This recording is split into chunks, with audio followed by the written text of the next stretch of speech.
In this video, you'll learn how to cut out this star using templates. Then you'll see how to put this star together using straight line sewing. But first, you'll get some tips for choosing fabrics.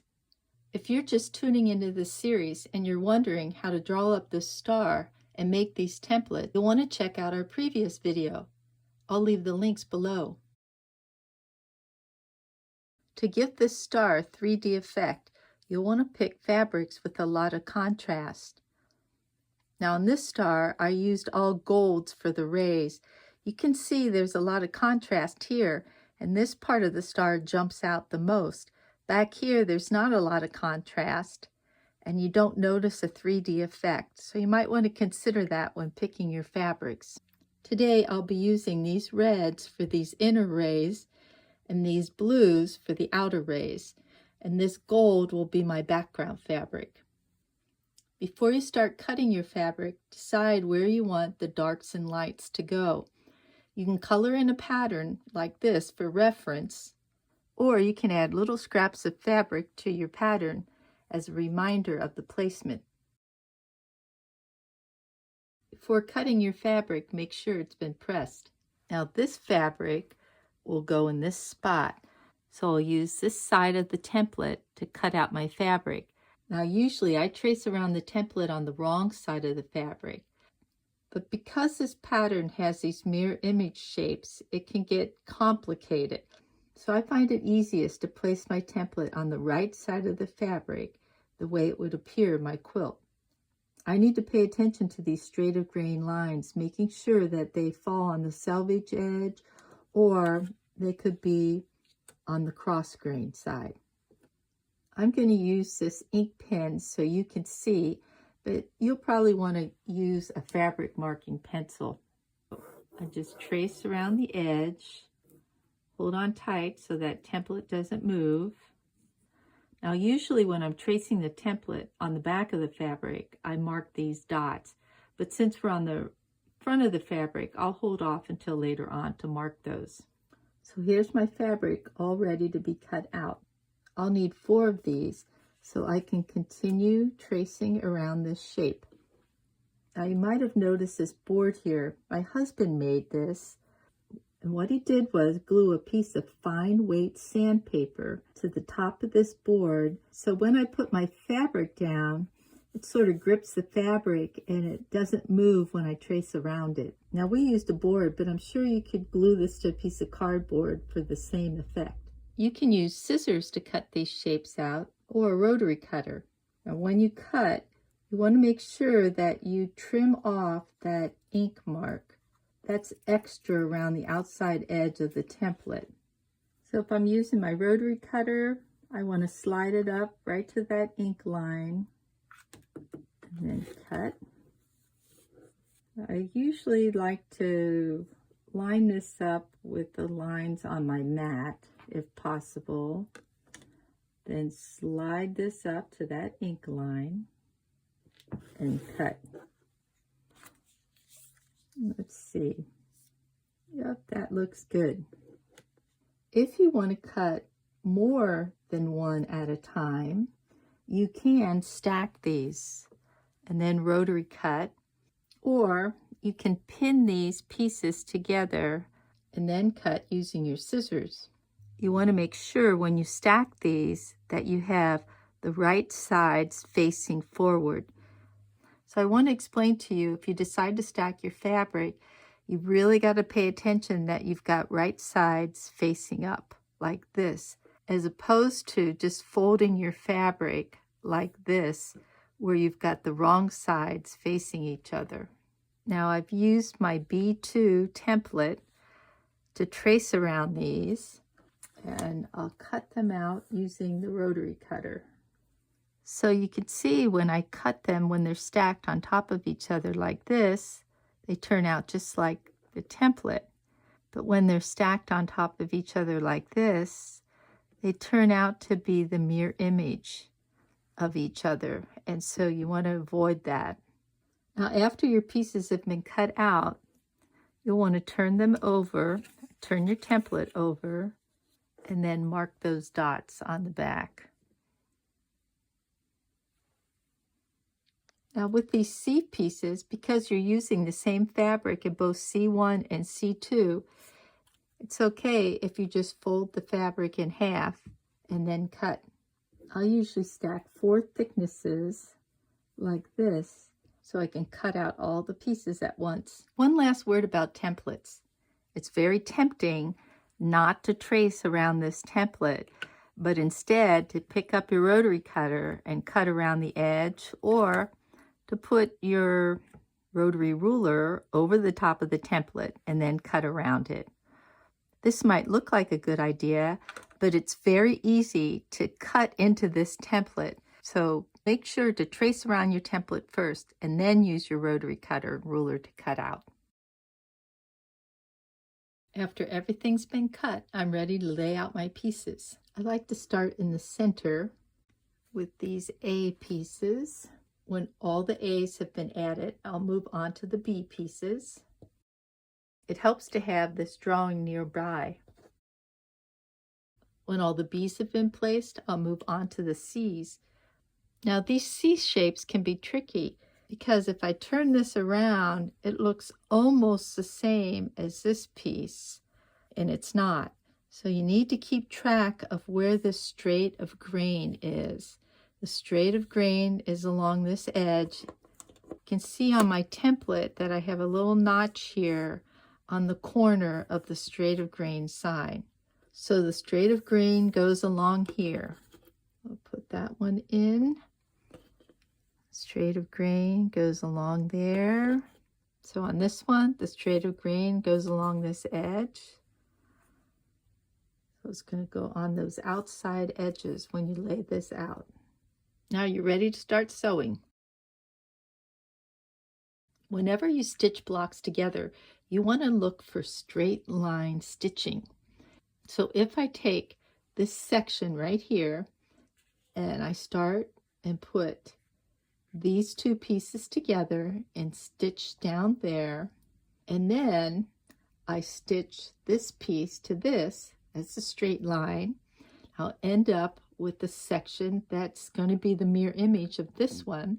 So I can put this together the same way, and then I can sew this to this through the center here, another straight line.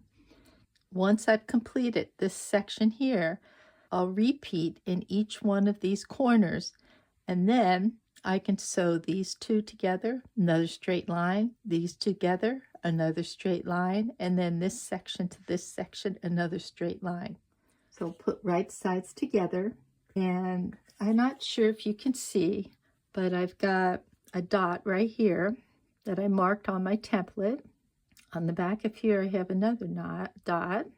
Put those dots together and line that up, pin. Then I'll come along here, and this dot should line up with that dot, and it does. So I'll put a pin there. I'll take this over to the sewing machine and I'll stitch. I stitched a 1/4 inch seam. I used red thread so you can see, but you want to use a more neutral color thread. And then I'll take this over and press towards the dark. After pressing, I want to take and line this up like so. I'm going to put right sides together, and once again I have these dots that I want to match. So let's put a pin through there, and on this side I'll put a pin through there. I'll pin that, and I should be able to come down here. Now remember, this is going to be all biased through here, so you want to be careful. I'll put a pin through here. Should line up, and it does. And since this is bias, I'll stick another pin in the middle just to make sure that I don't stretch it out too much. I'll take this over to the sewing machine. I sewed my 1/4 inch here, and then I press towards the dark, and I end up with something that looks like this. I'll repeat these same steps on this section here. I've sewn this unit together almost exactly like this, with one exception. This last seam here, I pressed in the opposite direction. So I press towards these two pieces, where on this one, I press towards piece A. And the reason why I did that was because I have to match these two seams here. They're going to go together. Sometimes I find that it helps if they're going in opposite directions, so there's not so much bulk. So I'll put right sides together, and I don't have to worry so much about the dots now because these pieces should be identical to each other. But what I do have to worry about is down here at the bottom.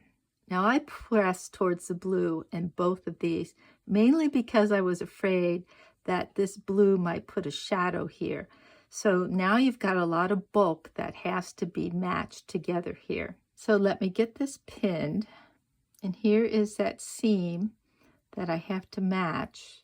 This is what I call a hill and a valley, and this is a hill here and a valley here. These two hills are going to butt up against each other, and I can feel it when it's in place. I'll pin that, and then I'll come down here. Now remember, this is all bias, so you want to be careful with that. I'll come down to the bottom here, and I'll pin that. Now, before I take this to sew, I'm going to say one more thing. The way I've got this pin right now, I'm going to start here and sew all the way down to the edge. And what happens usually when I'm sewing these long skinny triangles, I tend to pull down here at the bottom. And because this is all bias, it sort of gets out of whack. And so instead of sewing on this side, I'm going to turn it over. And I'm going to repin here. If I start sewing at the skinny triangle point, I don't pull it as much, and it will lie a little bit more flat. So let me readjust these pins. Sorry if you're following along and started pinning that first direction. Okay, I'm ready to go to the sewing machine. You can see when I sew these two pieces together, I've got this matching here, but I got a little problem down here. Instead of tearing it out, I thought I'd bring it over and show you what happened so you don't make the same mistake. So I could probably press this out if I wanted to and get this down like this. But let me turn it over and show you what happened. I was sewing this and my sewing machine sort of got away from me. It jumped when I went to sew in here. And so see this bubble here? That's what's causing that to sort of pucker right there. So let me go tear that out and re-sew it. Here's my completed section. Because I went back in there and started fooling with that, that was on the bias, and I've sort of stretched things out there. So I think I can get by with this, but I'm still off a little here. Let me lay this down on the pattern and see if it's going to work. So this piece should fit exactly inside this red square. So let's see. Well, it looks pretty good down the side. Looks pretty good across the top. But down here, I'm off just a little. But I think that will do. I'll sew these sections together in the same way. But this time, I decided to press towards the light here.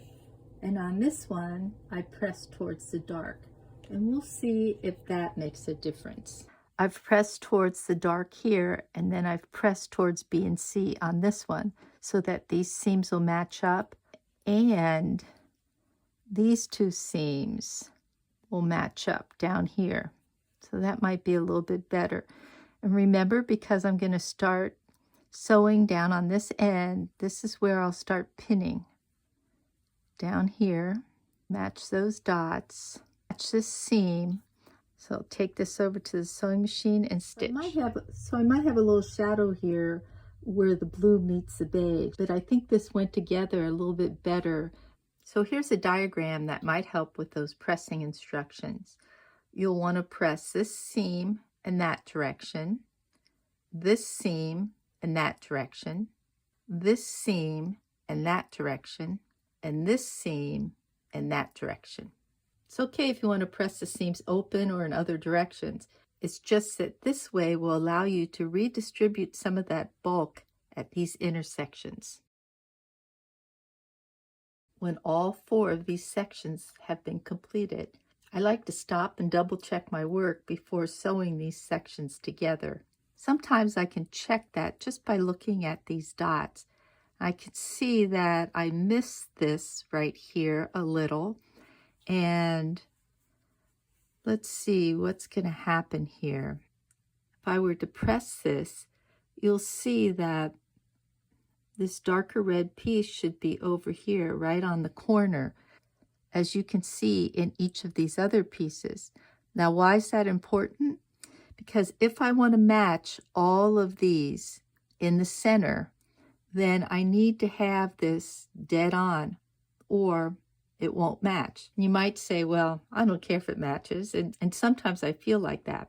But for those of you who are interested in getting that perfect center, you'll want to take this seam out, readjust, till you end up with something that looks like that. You'll also want to check these points. Now these two should meet about 1/4 of an inch from the edge. And I can see that I'm off a little here, but I might be able to sew that in place. So I'm not going to worry about that so much. And then on the red star points, this diagonal should not intersect the corner there. It should be over a little bit. And last but not least, you want to check to make sure you've pressed for ease of construction. So I actually like to press that last seam the way it wants to fall, and it wants to go in this direction. So you can see I pressed it in that direction. Now I'm ready to sew these 4 sections together. So I'll put right sides together. I want to match these seams here on the end, and because of the way I press, those seams will nestle up against each other. This is straight of grain here on both of these red pieces, but I'm going to put a pin in the middle just to hold it in place while I fool with this down here on the bottom. I want to match these 2 seams, and because of the way I press, they're going to nestle in up against each other. I can feel it. Now you can see I'm off a little on this dot here, but I don't think it's going to make that much difference when I sew through here. Okay, and the other thing I like to do is to check just to make sure that this is sort of squared up on this edge, on that edge, and on that edge. It looks pretty good. So I'll pin this one and take them over to the sewing machine. After sewing these together, I want to check to make sure that I'm about 1/4 of an inch from the edge here with these points, and that these 2 meet together at a point here, and then that I'm about 1/4 of an inch away from the edge. So put right sides together. You can see that I press this seam towards the dark. On each one of these, I've pressed towards the dark. Some people like to open that seam up, but I still like to use those hills and valleys for matching that center piece. So start over here, and I want this seam to match up in the corner here. And I'll do this side over here. Match that seam. Try to get things squared up before I pin. I'll come to the center here, and I'll pull these back. What I like to do is stick a pin right through that place where those points match, and then I'll stick that pin into that spot over on the other side. And then because I have opposing seams, I can feel to see that they're nestled up next to each other, and I'll pin on either side. I'll take this over and stitch. And here's my completed block. At this point, it should measure 12.5 by 12.5 inches. In the next video, I'll show you a different way to put this block together using paper piece patterns. Hope you stay tuned.